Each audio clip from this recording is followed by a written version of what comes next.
तेलंगाना की राज्यपाल डॉक्टर तमिलसाई सौंदरराजन जी, केंद्रीय मंत्रिपरिषद के मेरे सहयोगी नरेंद्र सिंह जी तोमर, श्री जी कृष्ण रेड्डी जी, इक्रिसेट की डायरेक्टर जनरल और ऑनलाइन माध्यम से देश विदेश से,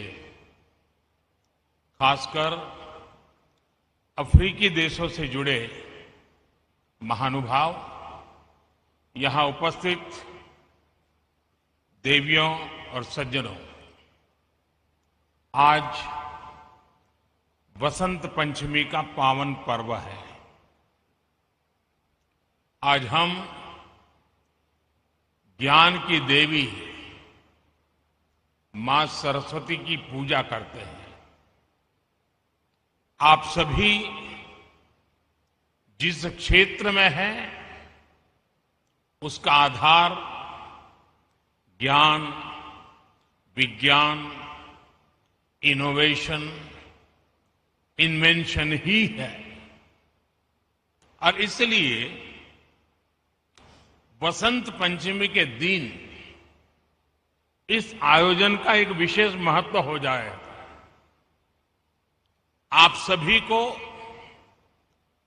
गोल्डन जुबिली सेलिब्रेशन की बहुत बहुत बधाई।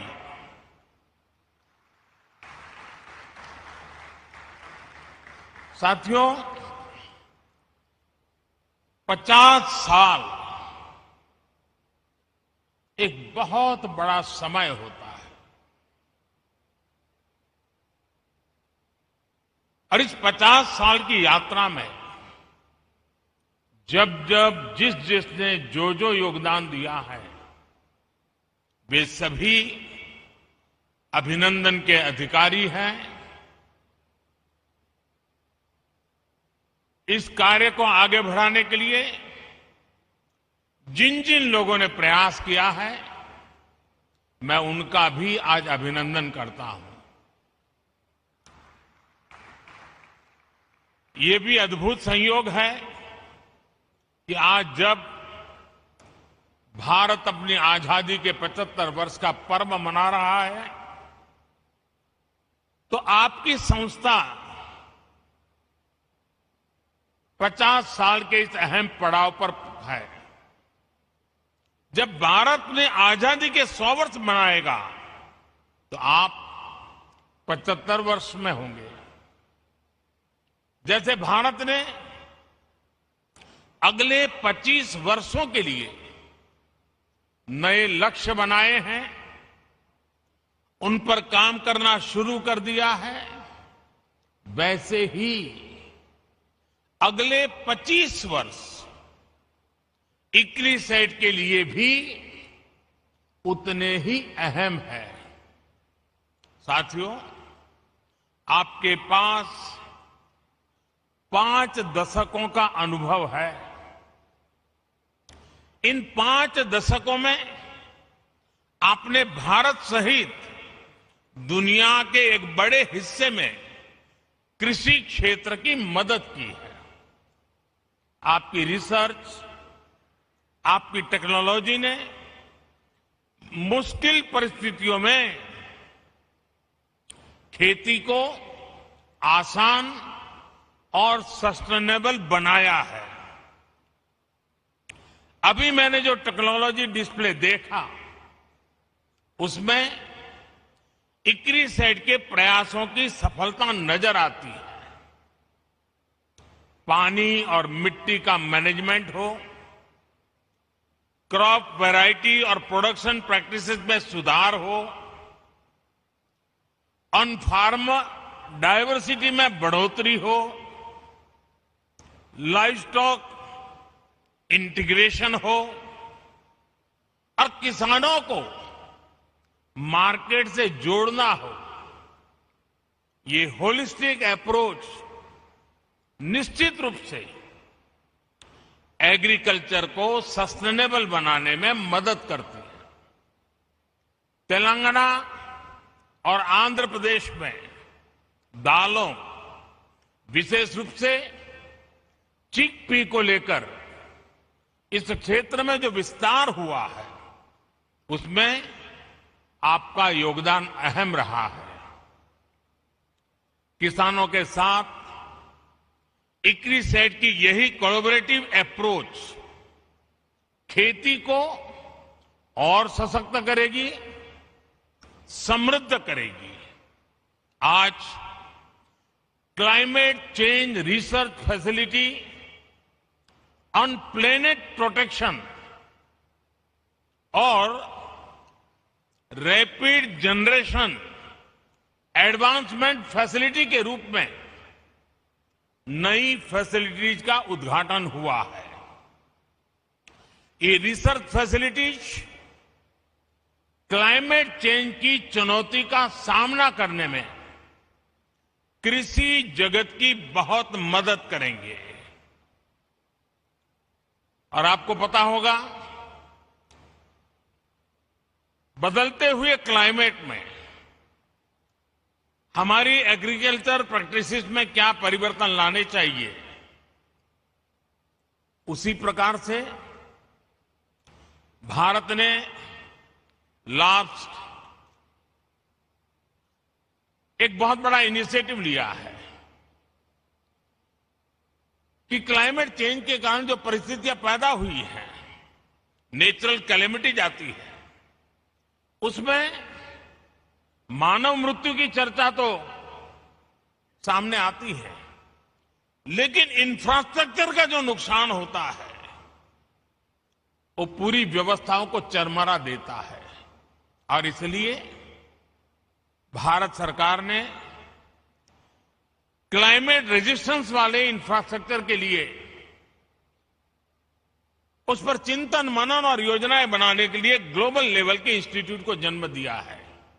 आज वैसा ही एक काम इस एग्रीकल्चर सेक्टर के लिए हो रहा है। आप सब अभिनंदन के अधिकारी हैं। साथियों, क्लाइमेट चेंज वैसे तो दुनिया की हर आबादी को प्रभावित करता है, लेकिन इससे सबसे ज्यादा प्रभावित लोग वो होते हैं जो समाज के आखिरी पायदान पर होते हैं, जिनके पास रिसोर्सेज की कमी है, जो विकास की सीढ़ी में ऊपर चढ़ने के लिए मेहनत कर रहे हैं। इनमें बड़ी संख्या में हमारे छोटे किसान हैं और भारत में 80-85% किसान छोटे किसान हैं। हमारे छोटे किसान क्लाइमेट चेंज की बात उनके लिए बहुत बड़ा संकट बन जाती है। इसलिए भारत ने क्लाइमेट चैलेंज से निपटने के लिए दुनिया से इस पर विशेष ध्यान देने का आग्रह किया है। भारत ने 2070 तक 2070 तक नेट जीरो का टारगेट तो रखा ही है। हमने life mission, lifestyle for environment, इस लाइफ मिशन की जरूरत को भी हाईलाइट किया है। उसी प्रकार से प्रो प्लेनेट पीपल एक ऐसा मूवमेंट है जो क्लाइमेट चैलेंज से निपटने के लिए हर कम्युनिटी को, हर इंडिविजुअल को क्लाइमेट रिस्पॉन्सिबिलिटी से जोड़ता है। ये सिर्फ बातों तक सीमित नहीं है, बल्कि भारत सरकार के एक्शंस में भी ये रिफ्लेक्ट होता है। बीते सालों के प्रयासों को आगे बढ़ाते हुए इस साल के बजट में क्लाइमेट एक्शन को बहुत अधिक प्राथमिकता दी गई है। ये बजट हर स्तर पर, हर सेक्टर में ग्रीन फ्यूचर के भारत के कमिटमेंट्स को प्रोत्साहित करने वाला है। साथियों, क्लाइमेट और दूसरे फैक्टर्स के कारण भारत की एग्रीकल्चर के सामने जो चुनौतियां हैं उनसे निपटने में भारत के प्रयासों से आप सभी एक्सपर्ट, साइंटिस्ट, टेक्नीशियंस भली भांति परिचित हैं। आप में से ज्यादातर लोग ये भी जानते हैं कि भारत में 15 एग्रो क्लाइमेट जोन्स हैं। हमारे यहां वसंत, ग्रीष्म, वर्षा, शरद, हेमंत और शिशिर, ये 6 ऋतुएं भी होती हैं। यानी हमारे पास एग्रीकल्चर से जुड़ा बहुत विविधता भरा और बहुत प्राचीन अनुभव है। इस अनुभव का लाभ विश्व के अन्य देशों को भी मिले, इसके लिए इक्रिसेट जैसे संस्थाओं को भी अपने प्रयास बढ़ाने होंगे। आज हम देश के करीब 170 डिस्ट्रिक्ट्स में ड्राउट प्रूफिंग के समाधान दे रहे हैं। क्लाइमेट चैलेंज से अपने किसानों को बचाने के लिए हमारा फोकस बैक टू बेसिक और मार्च टू फ्यूचर दोनों के फ्यूजन पर है। हमारा फोकस देश के उन 80% से अधिक छोटे किसानों पर है जिनको हमारी सबसे अधिक जरूरत है। इस बजट में भी आपने नोट किया होगा कि नेचुरल फार्मिंग और डिजिटल एग्रीकल्चर पर अभूतपूर्व बल दिया गया है। एक तरफ हम मिलेट्स, मोटे अनाज का दायरा बढ़ाने पर फोकस कर रहे हैं, केमिकल फ्री खेती पर बल दे रहे हैं, तो वहीं दूसरी तरफ सोलर पंप से लेकर किसान ड्रोन्स तक की खेती में आधुनिक टेक्नोलॉजी को प्रोत्साहित कर रहे हैं। आजादी के अमृतकाल यानी आने वाले 25 वर्ष के लिए एग्रीकल्चर ग्रोथ के लिए हमारे विजन का ये बहुत अहम हिस्सा है। साथियों, बदलते हुए भारत का एक महत्वपूर्ण पक्ष है डिजिटल एग्रीकल्चर। यह हमारा फ्यूचर है और इसमें भारत के टैलेंटेड युवा बहुत बेहतरीन काम कर सकते हैं। डिजिटल टेक्नोलॉजी से कैसे हम किसान को एम्पावर कर सकते हैं, इसके लिए भारत में प्रयास निरंतर बढ़ रहे हैं। क्रॉप असेसमेंट हो, लैंड रिकॉर्ड्स का डिजिटाइजेशन हो, ड्रोन के माध्यम से इंसेक्टिसाइड्स और न्यूट्रिएंट्स की स्प्रेइंग हो, ऐसी अनेक सर्विसेज में टेक्नोलॉजी का उपयोग, आर्टिफिशियल इंटेलिजेंस का उपयोग बढ़ाया जा रहा है। किसानों को सस्ती और हाई टेक सर्विस देने के लिए एग्रीकल्चर रिसर्च से जुड़े इकोसिस्टम्स और प्राइवेट एग्रीटेक प्लेयर्स के साथ मिलकर के काम हो रहा है। सिंचाई के अभाव वाले इलाकों में किसानों को बेहतर बीज, ज्यादा पैदावार, पानी के मैनेजमेंट को लेकर आईसीएआर और इक्रिसेट की पार्टनरशिप सफल रही है। इस सक्सेस को डिजिटल एग्रीकल्चर में भी विस्तार दिया जा सकता है। साथियों, आजादी के अमृत काल में हम हायर एग्रीकल्चर ग्रोथ पर फोकस के साथ ही इंक्लूसिव ग्रोथ को भी प्राथमिकता दे रहे हैं। आप सब जानते हैं कि कृषि के क्षेत्र में महिलाओं का योगदान बहुत अहम है। उन्हें सब प्रकार की मदद देने के लिए स्वयं सहायता समूहों के माध्यम से भी प्रयास किया जा रहा है। खेती में देश की एक बहुत बड़ी आबादी को गरीबी से बाहर निकालकर बेहतर लाइफस्टाइल की तरफ ले जाने का पोटेंशियल है। ये अमृतकाल कठिन भौगोलिक परिस्थितियों में खेती करने वाले किसानों को कठिनाइयों से बाहर निकालने के नए माध्यम भी मुहैया कराएगा। हमने देखा है सिंचाई के अभाव में देश का एक बहुत बड़ा हिस्सा ग्रीन रेवोल्यूशन का हिस्सा नहीं बन पाया था। अब हम दोहरी रणनीति पर काम कर रहे हैं। एक तरफ हम वाटर कंजर्वेशन के माध्यम से नदियों को जोड़कर एक बड़े क्षेत्र को इरिगेशन के दायरे में ला रहे हैं।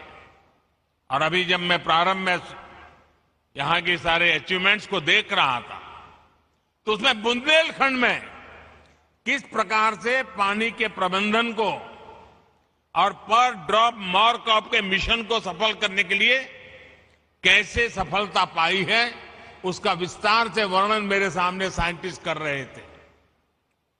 वहीं दूसरी तरफ हम कम सिंचित क्षेत्रों में वाटर यूज एफिशिएंसी बढ़ाने के लिए माइक्रो इरिगेशन पर जोर दे रहे हैं। जिन फसलों को पानी की जरूरत कम होती है और जो पानी की कमी से प्रभावित नहीं होती, उन्हें भी आधुनिक वैरायटी के विकास से प्रोत्साहन दिया जा रहा है। खाने के तेल में आत्मनिर्भरता के लिए जो नेशनल मिशन हमने शुरू किया है वो भी हमारी नई अप्रोच को दिखाता है। आने वाले 5 सालों में हमारा लक्ष्य पाम ऑयल एरिया में 6.5 लाख हेक्टेयर की वृद्धि करने का है। इसके लिए भारत सरकार किसानों को हर स्तर पर मदद दे रहा है। तेलंगाना और आंध्र प्रदेश के किसानों के लिए भी ये मिशन बहुत लाभकारी होगा। मुझे बताया गया है कि तेलंगाना के किसानों ने पाम ऑयल की प्लांटेशन से जुड़े बड़े लक्ष्य रखे हैं। उनको सपोर्ट करने के लिए केंद्र सरकार हर संभव सहायता देगी। साथियों, पिछले कुछ वर्षों में भारत में पोस्ट हार्वेस्ट इंफ्रास्ट्रक्चर को भी मजबूत किया गया है। हाल के वर्षों में 35 मिलियन टन की कोल्ड चेन स्टोरेज कैपेसिटी तैयार की गई है। सरकार ने जो 1 लाख करोड़ रुपए का एग्रीकल्चर इंफ्रास्ट्रक्चर फंड बनाया है, उसकी वजह से भी पोस्ट हार्वेस्ट इंफ्रास्ट्रक्चर का तेजी से विकास हुआ है। आज भारत में हम एफपीओस और एग्रीकल्चर वैल्यू चेन के निर्माण पर भी बहुत फोकस कर रहे हैं। देश के छोटे किसानों को हजारों एफपीओस में संगठित करके हम उन्हें एक जागरूक और बड़ी मार्केट फोर्स बनाना चाहते हैं। साथियों, भारत के सेमी एरिड क्षेत्रों में काम करने का इक्रिसैड के पास एक रिच एक्सपीरियंस है।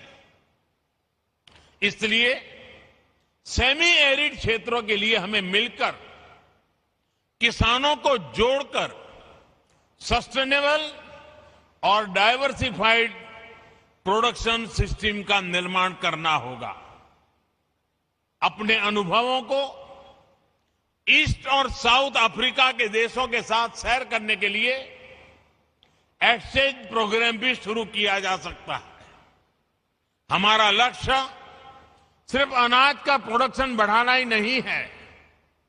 आज भारत के पास सरप्लस फूड ग्रेन है, जिसके दम पर हम दुनिया का इतना बड़ा फूड सिक्योरिटी प्रोग्राम चला रहे हैं।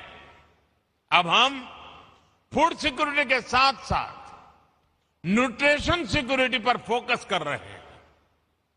इसी विजन के साथ बीते 7 सालों में हमने अनेक बायो फोर्टिफाइड वेराइटीज का विकास किया है।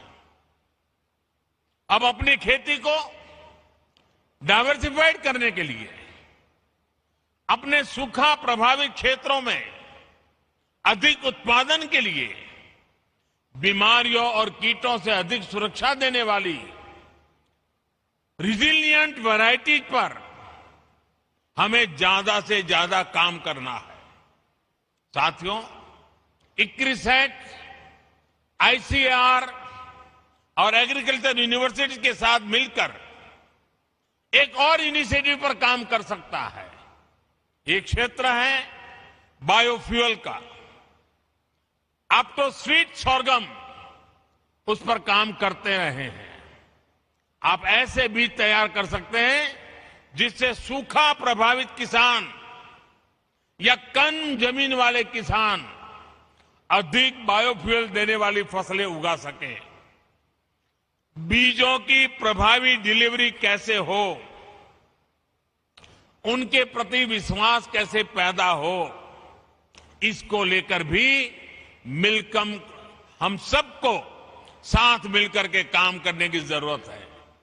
साथियों, मेरा विश्वास है कि आप जैसे इनोवेटिव माइंड्स की मदद से, पीपल्स पार्टिसिपेशन से और सोसाइटी के कमिटमेंट से हम एग्रीकल्चर से जुड़ी तमाम चुनौतियों पर विजय प्राप्त कर पाएंगे।